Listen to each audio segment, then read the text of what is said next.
No, I didn't specifically speak to that, but it might be part of it.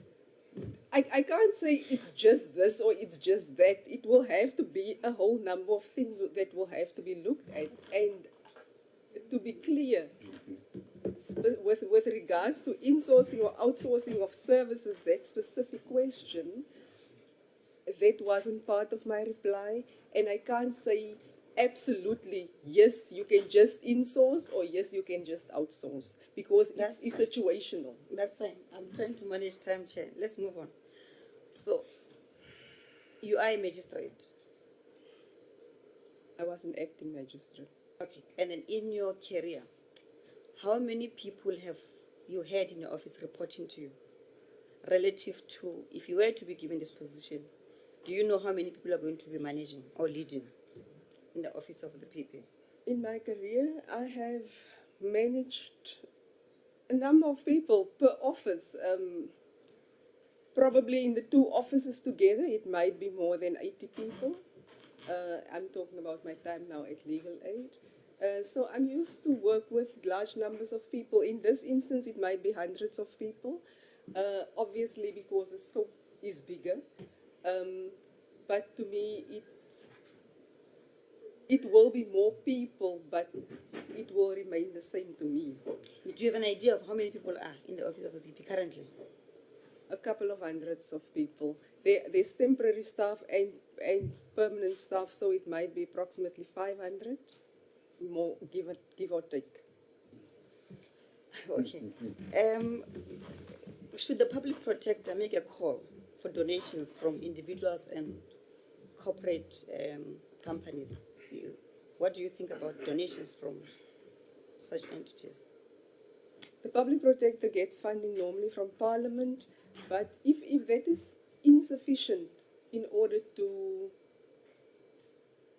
ensure that the mandate in terms of the Constitution is being taken care of, then yes, I will just look into it in order to see whether it is feasible to get funding from elsewhere. And obviously, having said that, I will weigh all the pros and cons in order to see whether it is feasible to get funding from elsewhere. You listed corruption as one of the challenges facing this country. And you say that to address this, you recommend implementation of code of conduct and together with anti-corruption policy. Is it your view that the current PP is not addressing that, or it's not happening in the office of the PP currently? And can you give an example of how exactly are you going to address that issue of corruption? No, not at all. I didn't refer to anything that the current public protector is doing or not doing. I would just like to put that on record. I was just speaking about the fact that in our country in general, we should integrate systems in order to make all the departments of justice or organs of state work better, more user-friendly, more transparent, more open for everybody in order to ensure public accountability. And that will keep corruption? It won't keep it entirely, but it will assist in order to deal with the problem. Okay. I've given you an extra minute as a donation. I now move to, thank you very much. I now move to Nkosi Equities. Thank you, Chair. Thank you very much. And my greetings to Maris, if I'm spelling correctly. I've got very short questions and specific. Firstly, you refer to yourself as this dynamic legal practitioner, an assertive leader. Can you just help us as this body to just refer us to a specific incident that can prove, in particular, this assertiveness that you're speaking about here? During the time when I was spearheading one of the justice centers, we had a service delivery problem at one of the courts. One of the courts was not productive because there were relief magistrates servicing that court as and when they became available. That led to a number of backlogs, undue delays, etc. I've had a meeting with the chief magistrate, and also I've reported the matter with the regional executives of the judiciary, the NPA, and Legal Aid South Africa, and I've persisted with that until a permanent magistrate has been appointed. Okay, thank you. Your strong leadership now combined with the assertiveness of yours and your ability to work independently and within a team, what do you understand is the value of synergism? You are this assertive leader, dynamic, you are able to work independently and within a team. What do you understand is the value of synergism? Is the value of assertiveness? Synergism, Or synergism? yes. For me, it's important, obviously, I can work independently, but it's also important to collaborate with team members because everybody's bringing their own values to the table. Having said that, the Office of the Public Protector is supposed to operate independent from other state departments, government departments, organs of state, etc. And that is important, and it's actually, in terms of the Constitution, the Office of the Public Protector should be independent and impartial. Okay.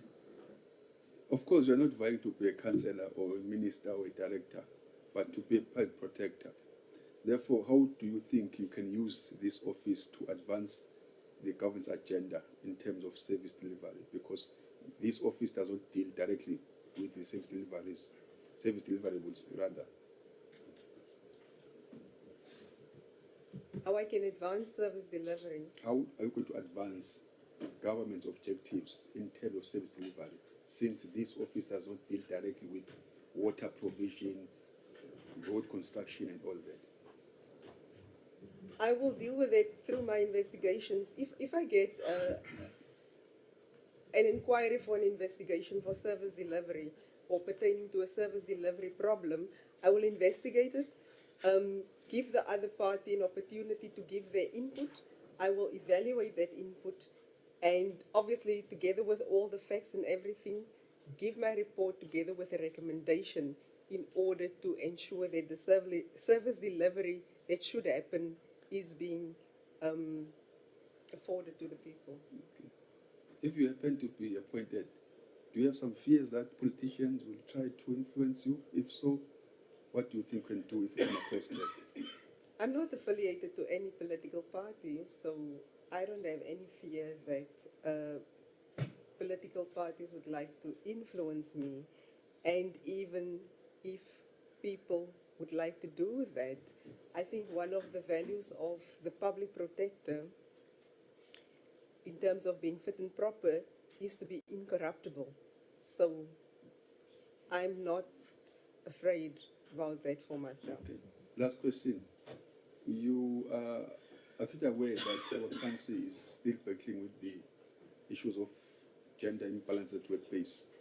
Was this one of your reasons you applied for the post? And secondly, knowing that your two prisoners were female, what have you learned from them that you think you can take home? I've never applied for any position because of the fact that I'm a female only. I am quite confident that I'm competent to deal with any job description that I'm assigning myself to. So pertaining to your first question, no, I haven't applied for the position because of gender issues or the fact that there is an imbalance at the workplace. I'm applying because I'm a capable person to do the job. The latter part of my question then. Pertaining to the other two public Yes. protectors, the predecessors, Yes. I've learned a lot from both of them. And I think I can use what's good for me and what is not so good for me in order for me to move forward with regards to this position. Thank you, Chair. I still save you a minute or so. I'll decide who I give. Sure. Thank you very much.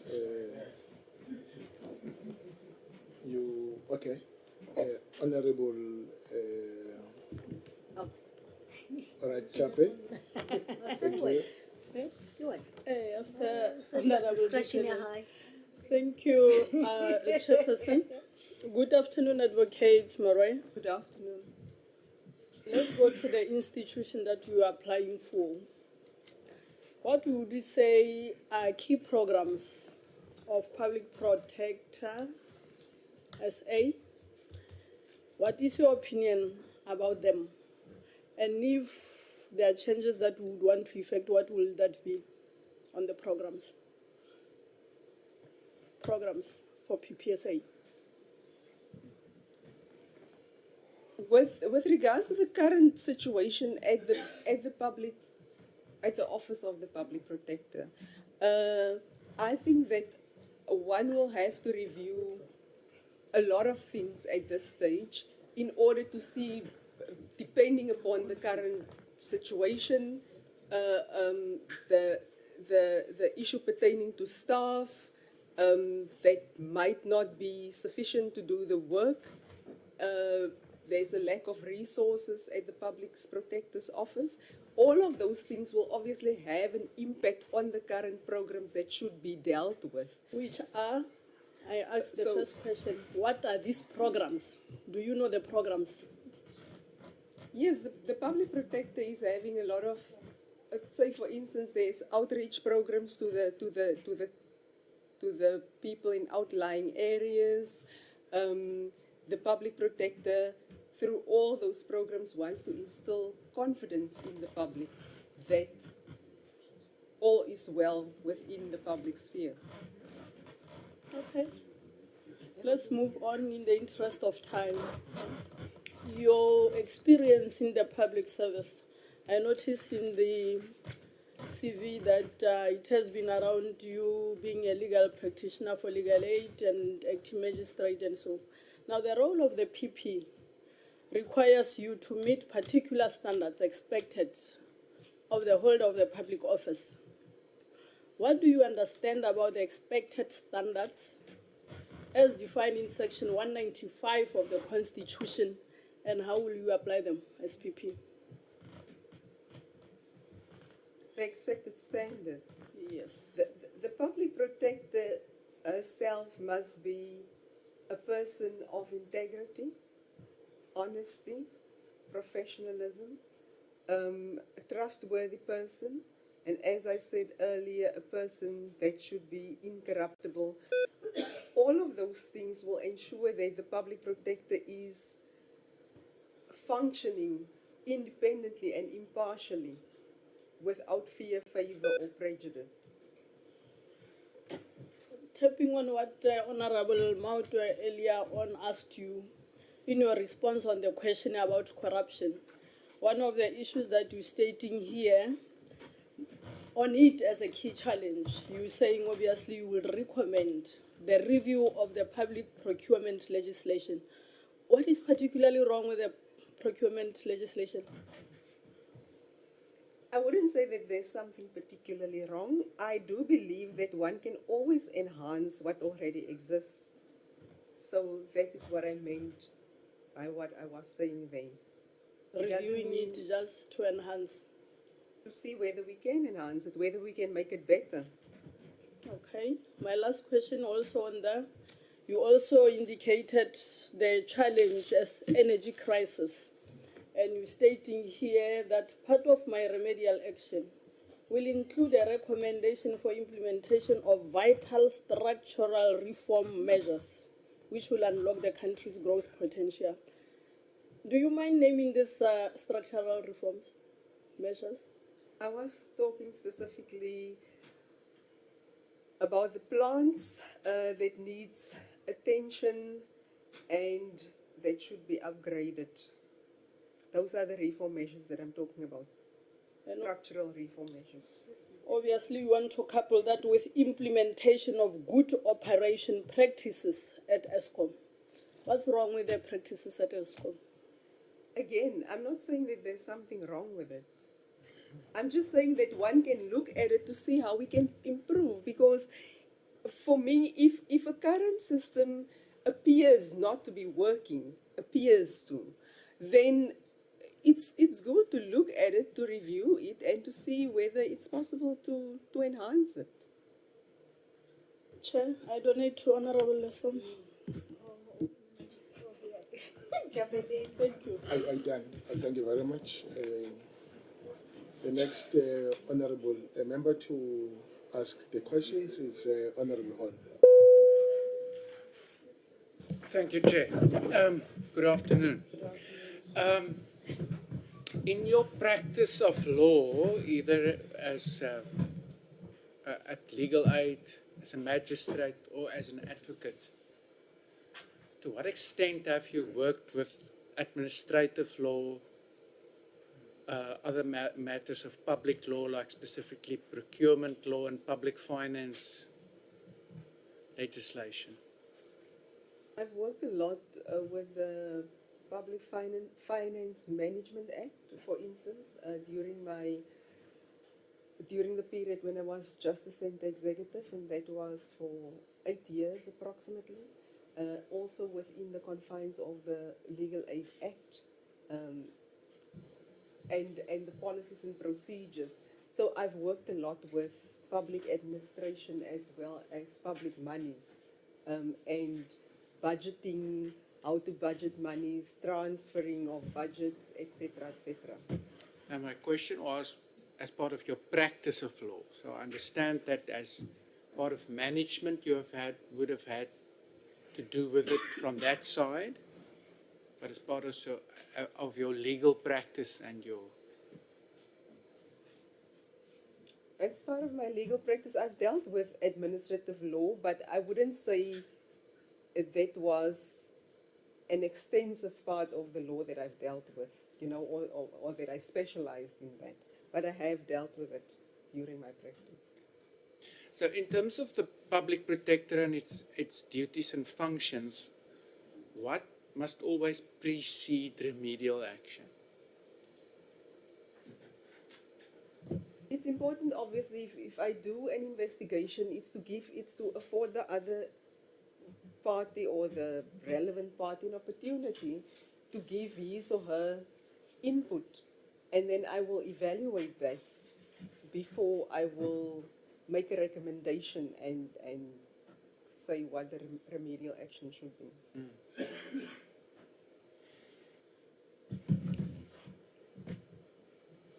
So the current public protector has been at the receiving end of a number of successful review applications, and in one or two of those matters, the court found that she ultimately worked backwards. So she settled on remedial action she wanted to impose, and then she embarked on an investigation. Would that be an acceptable practice? No, I wouldn't say that. I think it's in the Mail and Guardian case, the judge spoke specifically about, how to deal with investigations. It's to deal with it with an open and inquiring mind, and to go through the layers of matters. You mustn't just decide beforehand, this is the outcome that you want, and now you're going to work around that. You have to work with the evidence, corroborate the evidence, see, for instance, whether documents are authentic, whether witnesses are reliable, the probabilities, etc., before you get to a remedial action. Now, well, in light of that, and other colleagues have touched on it, I want you to explain a number of the comments you made in the questionnaire. I will skip the others that has been dealt with, but in respect of poor healthcare, you say, I will take remedial action to ensure that service delivery should be provided fairly, equitably, without bias, and that mechanisms to be implemented to ensure quality healthcare services. So how will you then go about to, if you've already decided this is what you want to achieve? So if I get a request for an investigation, I will start to investigate the matter, get the relevant information from everybody who can assist with the matter. That will include maybe a healthcare, a hospital, for example, and everybody else. I will go through all the the evidence, see whether it's reliable, whether documents are authentic, maybe get people to come and give oral evidence, etc., etc. Do you understand that your submission says that you've already decided there is a lack of? Oh, my apologies. Please repeat your question. So, do you understand that your comments in the questionnaire said that you've already concluded that that's what's the problem? The general problem in the country is that the the public healthcare service is not in a good state for members of the public to use. So I was just speaking from that point of view, generally. Then my last question, in your questionnaire you also talk a lot about policy. I don't know whether you want me to read for you. An anti-corruption policy in the one question, policies around education. What role does the public protector have in terms of remedial action in dealing with policy? Is to ensure that it's being implemented. If there are policies, and I do believe that our country is having good policies in certain areas, sometimes it's just a matter of implementing it or to ensure that it's being enforced. And if it's not, say it's procurement, for instance, and somebody didn't follow those steps or the policy. No, that's not policy, that's law. So, do you understand there's a difference between policy and law? Yes, I do. So what role does the public protector have in matters of policy? As I've said, it's I would say it's twofold. It's in order to see that there is transformation of policies, existing policies that doesn't work anymore, that might not work anymore. And if there are good policies in place, it's in order to see that it must be implemented. Thank you, Chair. Who do I allocate your minute to? To Mr. Wessels. We keep it in the pact. Honorable Vessels is the next person to ask the question. Over to you, sir. Thank you, Chairperson, and let me use the minute to start where Honourable Horn left off and where you stopped. You spoke now about the transformation of policy. Who do you think is responsible for the implementation and the transformation of policy, if you refer to the Constitution of South Africa? The legislature will, for instance, if it will start there, if they want to make law or, bring something into law, it will start there.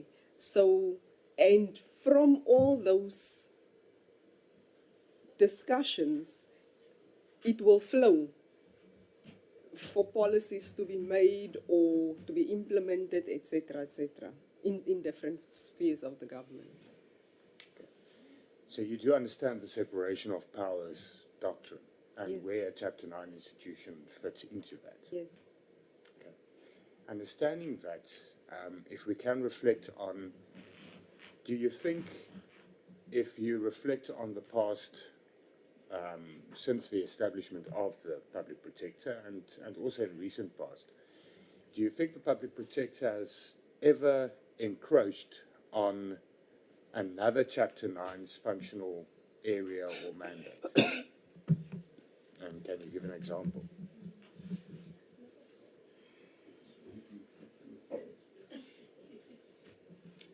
I've said earlier that sometimes it happens that the functions overlap. I will make an example of the Human Rights Commission, for instance. they have a specific mandate, but sometimes an inquiry of the Public Protector's Office might involve a human rights matter.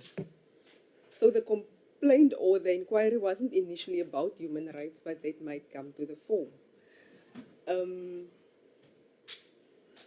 And because of that, it will happen that the Public Protector can either refer a specific part of it to the Human Rights Commission, or then proceed with the whole matter depending upon the nature of the matter. Do you think there's a need for better coordination between Chapter 9 institutions? I think it can be improved, yes. And how would you do that? I would think that one can have a memorandum of understandings between all the institutions, obviously after deliberations and discussions and so on, in order to see how to streamline the work of all Chapter 9 institutions. You said you're not reflecting on the person of previous holders of the office, and I'm not asking you to do that, but if you were to reflect on the Public Protector, the Office of the Public Protector since its establishment, what areas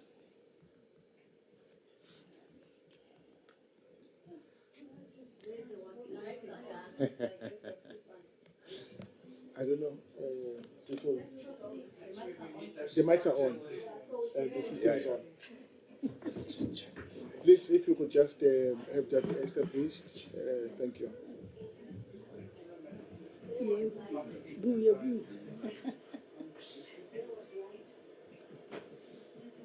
You know, I was on an aircraft and they switched off the lights, and the baby at the back cried, "Not shedding!"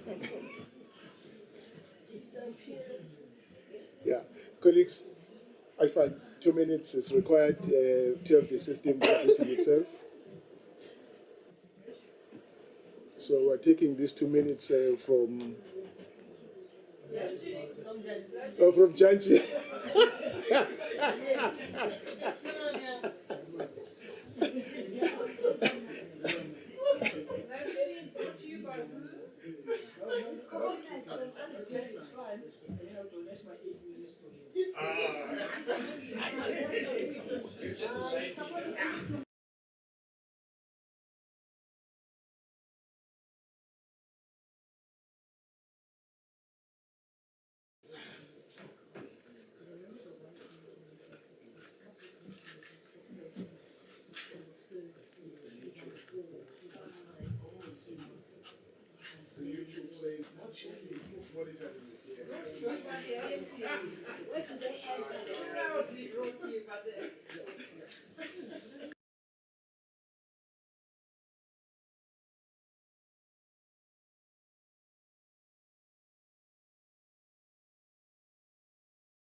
It happens now. Right. Honorable Vessels, who was on the platform. Thank you very much. Thank you. If you could just repeat your questions, Honorable Vessels. Yes, thank you, Chairperson. In what areas do you think has the Public Protector fulfilled its mandate successfully?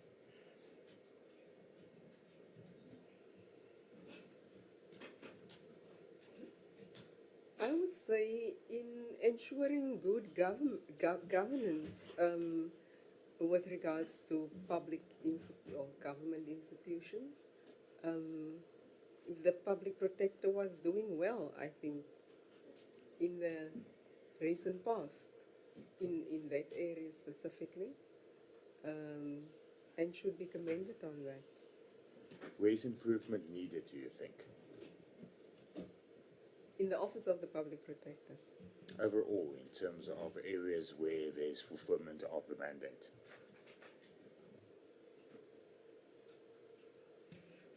I think improvement is needed in respect of,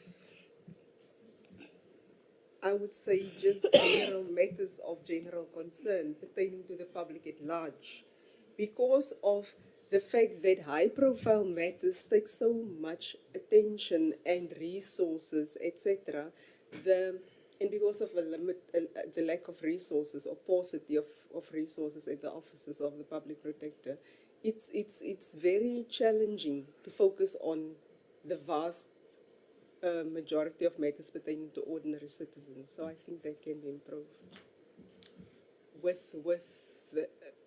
the necessary assistance, of course, pertaining to resources. Reflection just now on remedial action. I think you would be aware of the fact that there's an overall problem that remedial action, which is binding, is not implemented by state organs. How would you handle the non-compliance with remedial action? There's a constitutional case which states that the remedial action is binding. So it is not negotiable with state institutions as to whether or not they're going to implement remedial action. The Constitution is also clear about the fact that other organs of state must assist the Office of the Public Protector in order to maintain its dignity, independence, impartiality, etc. So, with regards to that, I will deal with a specific institution and make all of those things clear to them in order to ensure that they are acting in terms of the remedial action. If not, then I will have to escalate it to the next level, depending upon which level it is of government. Thank you very much. Thank you, Chair. Thank you very much, Honorable Vessels. Honorable Janji. Thank you, Chair. Advocate Mare, you can take the water. Thank you. Thank you.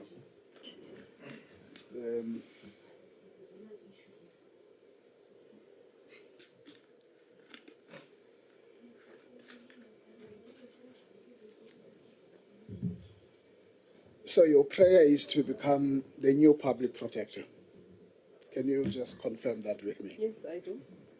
Is that what you want? Yes. Okay. Now, that is the institution that you want to be the head of. In terms of the Constitution, Section 181, 2 to 5, is governed by at least a set of 4 principles. What are those?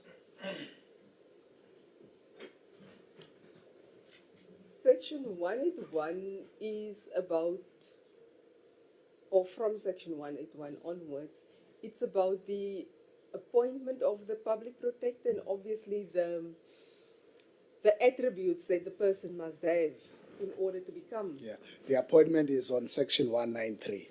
It doesn't belong in Section 181. I'm asking you, in Section 181, there are a set of principles governing and establish an appointed public protector in terms of Section 193. All I'm asking is just to share with me what are those 3 principles. Let me assist you. You have already mentioned 1. I want then the 3. You have said organs of state must assist. That's one of the principles. Maybe that will help you remember. The public protector must investigate. Are you guessing? No. The public protector is appointed to investigate matters of organs of state, right? If there's an alleged impropriety,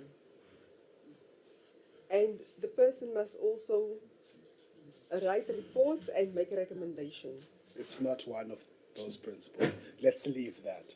We're going to get into a guessing journey. My next point. There's something called looking forward and looking back. Before you came here, were you able to have a few minutes of your time to go through the annual report of this institution the recent past of 2021-2022, as well as the annual performance plan of 2023-2024. Were you able, I just need a yes or no answer. Yes, I went through it. You did. So for this current financial year, what's the budget for that office? The budget must be in the vicinity of 200 and odd million. Are you guessing? I'm stating it. It's not that, no. My next point, so that we proceed here, Chair. I want to talk to us about the evolution of these Chapter 9 institutions. There would have been a process that was delivered or concluded in 2007 by the late Professor Carter Asmal, who looked into the health of these institutions. And that report focused on how we fix the Chapter 9 institution. So in 2023, Parliament is having an inquiry which is about the fitness to hold office of the incumbent. What went wrong? Yeah, the report 16 years ago about how to fix the institutions. This year, it's about we're talking about a removal of an incumbent, which is not the institution. Professor Carter Asmal's report dealt with the overlapping or duplication of the functions of this Chapter 9 institutions. So part of what might have went wrong is the fact that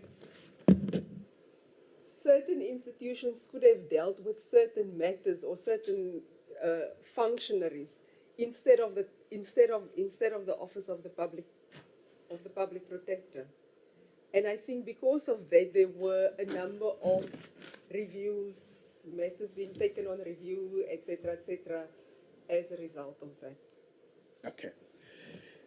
This Constitution of the Republic of South Africa in Section 193, which is about the appointment of public protector and other commissioners, says the public protector and other commissioners of the same must be a woman or man who's South African, who's fit and proper.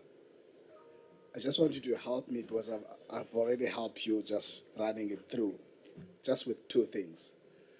Why do you think they have phrased it in that way, to say a woman or man and not say persons? Can you think of any reason?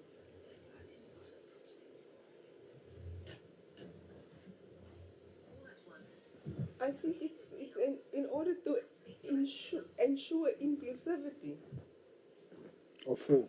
in terms of gender, in order to ensure that everybody is included, and not for people to have this notion. It's like if you say the ombudsman, for instance, there's a male connotation to that. So I think it's being phrased in that way in order to make sure that everybody is included. Thank you. And then the fit and proper is not defined there. How do you understand a person being fit and proper? I see a person as fit and proper, the attributes, as being somebody who's having a high level of integrity, honesty, professionalism, and a person who's incorruptible. Is Advocate Maria fit and proper? I would say so, yes. Why? Because I have those attributes. I yield back, Chairperson. Thank you.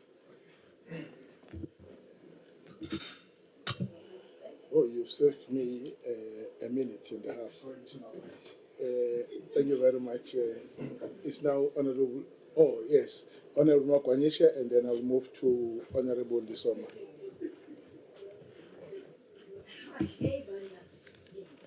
Good afternoon, Advocate Mare. Good afternoon. How do you manage stress?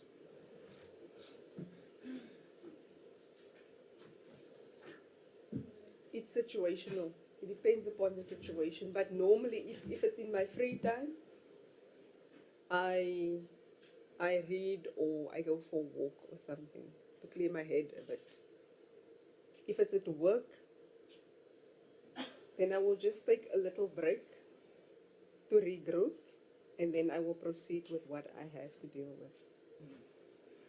How do you deal with criticisms? Criticism is part of life, and especially in if you're practicing law, you're getting that all the time, or you should grow a thick skin for criticism, because it's part of the package, so to speak. How do you deal with criticism? I'm dealing with it well. Okay. What type Or maybe can I proceed just with that? If somebody's giving me criticism, I will try and get feedback in order to see whether it's constructive or not. If it's constructive, then I will see what I need to remedy or do differently in order to handle the matter better moving forward. If it's not constructive criticism, then I will not own that and move on. What type of majority is required to appoint the public protector? 2/3. What type of majority is required to appoint a public protector?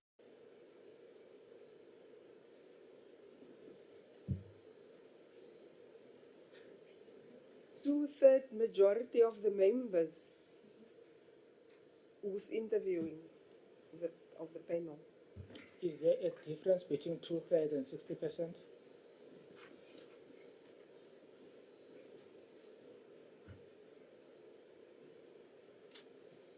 Yes, there is. Who has the power to suspend the public protector? The National Assembly. Or the president, to suspend the president. Okay. What is your understanding of the role of the public protector in respect of requirements of the Executive Members Ethics Act? The role Executive Members Ethics Act. The public protector is having sole jurisdiction over that, I think, in terms of Section 3 of the Executive Members Ethics Act. The public protector can investigate matters in which the executive is allegedly involved in terms of impropriety, corruption, etc., etc. What are the challenges in implementing that act? There is a number of challenges. First of all, the ethics code, the executive members' ethics code is not exactly, it doesn't correlate exactly with the act. And secondly, there is the 30-day period during which the public protector must give a report. It's almost undoable, considering the fact that matters emanating from those kind of investigations are normally very complex. However, that can be remedied if the public protector is within a 30-day period, is giving a report to say that the investigation isn't complete. She can then afterwards submit a report when it's completed. Thank you very much, Advocate Murray. Thank you, Chair. The remainder of my time can go to Honorable Somo. Thank you very much, Honorable Samuel. It's your turn. You don't have to use all these. No, don't be. Yeah, may I be protected by myself to everybody else. Thank you. No, good afternoon, ma'am. Advocate Mare. Probably just building up from the questions when you respond to Honorable Mautwe and Honorable Buthelezi here, honorable members. You use some 3 words, if it's good for me, but also appreciating that public protector is not for me, it's for the public. You protect the public. And I'm not too sure what informs that, but it's probably is for another day we can engage on that. That will brings me to what Honorable Makwanisha have asked. I think, no, not Makwanisha, Honorable RT Judge, in terms of whoever. 2/3 vis-a-vis 60%. Do you vote? It's, You do? do I vote Eh. in our national elections? No, I don't know. Do you vote? Oh, yes, I do. Okay, so which means you do vote for a party. That means then the independent, you are not independent because the question would be saying independent from what and who. But I'm just making a statement on this one based on the responses that you have been given earlier on.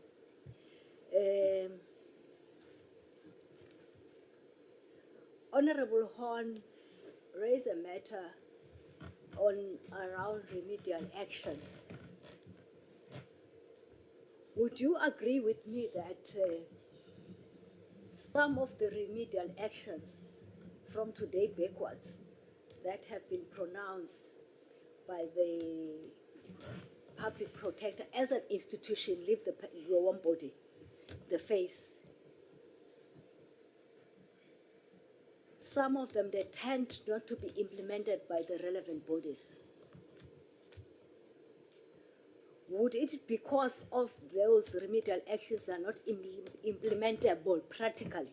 For an example, if a committee A gets asked for water and there are other limitations, would it be the reasons or should be looked at what will be then your turnaround to make sure that you improve that situation so that whatever ticklish it may be in terms of remedial actions does get enforced and respected?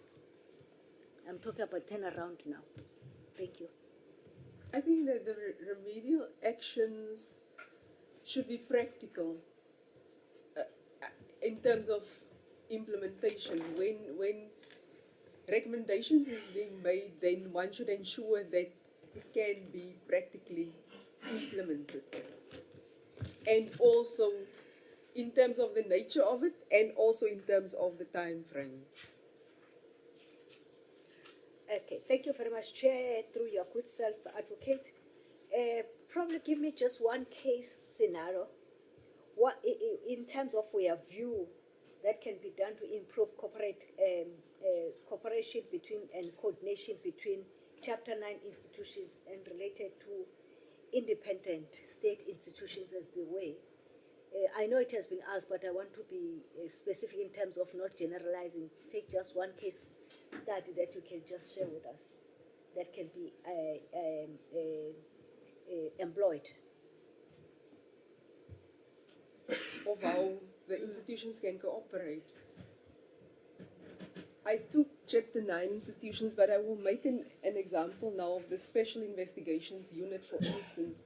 If there is corrupt activities involved, then, and the Special Investigations Unit is the best unit to deal with that kind of issue, then discussions can be held prior to that in order for the public protector to be able to refer matters to them in terms of a memorandum of understanding or vice versa, or they can refer matters to the Office of the Public Protector. The same goes for other Chapter 9 institutions. Okay. Thank you, Chair. When you are responding to Honorable Janji, he made a preamble that seeks to make an assumption that you would have gone through the business plan as well as the AG's report, as it were. Can you just, for my own sense of comfort, provide your strategic vision of the evolution of this institution over the next 7 years in terms of your term of office if you get appointed? And that will be my last point, Chair. Thank you very much. I'm within my time.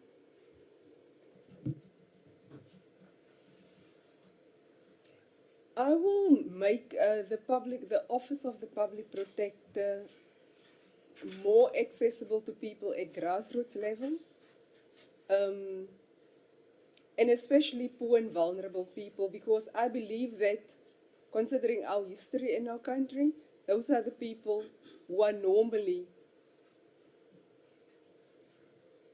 not in a position to stand up for themselves, so to speak. So I think that the Office of the Public Protector should focus more on that in order to be more involved in matters pertaining to ordinary people, and also to ensure that the truth must not just be sought, or you mustn't just get the truth of the matter, but the confidence must be instilled in the public that it has actually happened.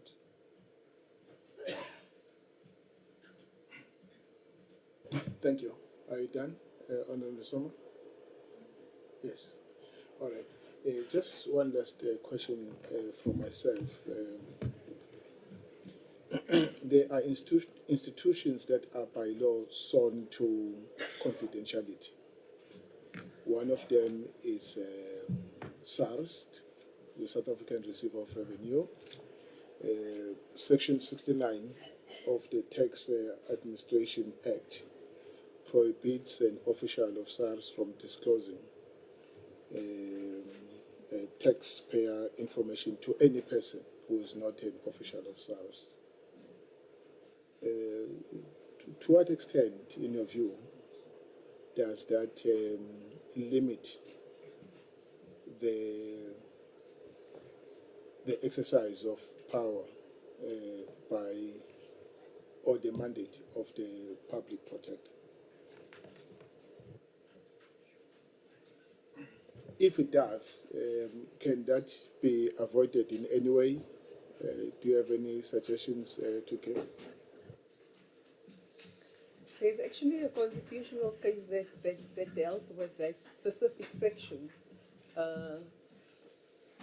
where the public protector requested SARS to give personal information about a specific individual, and they were not in a position to do it because they were prohibited by the law.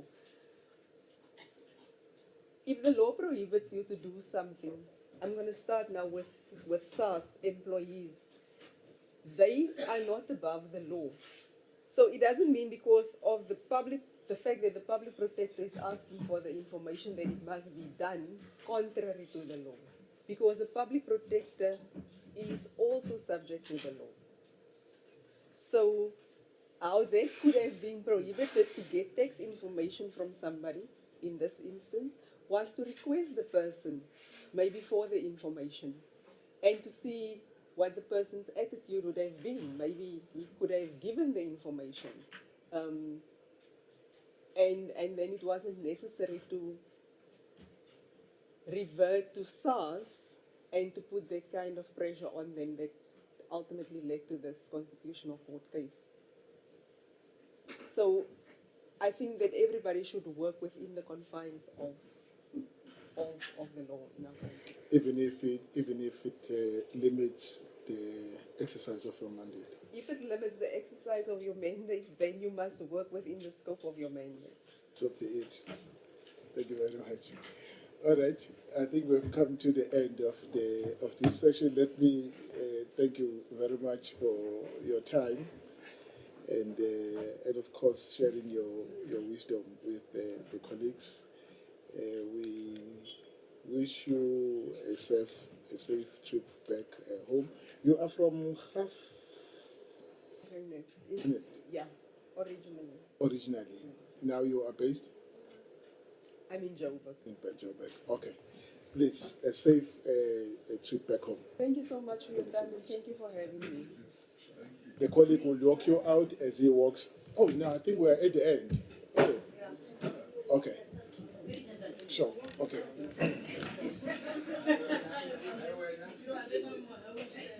Colleagues, can we look at the thing for tomorrow? I think it's like this.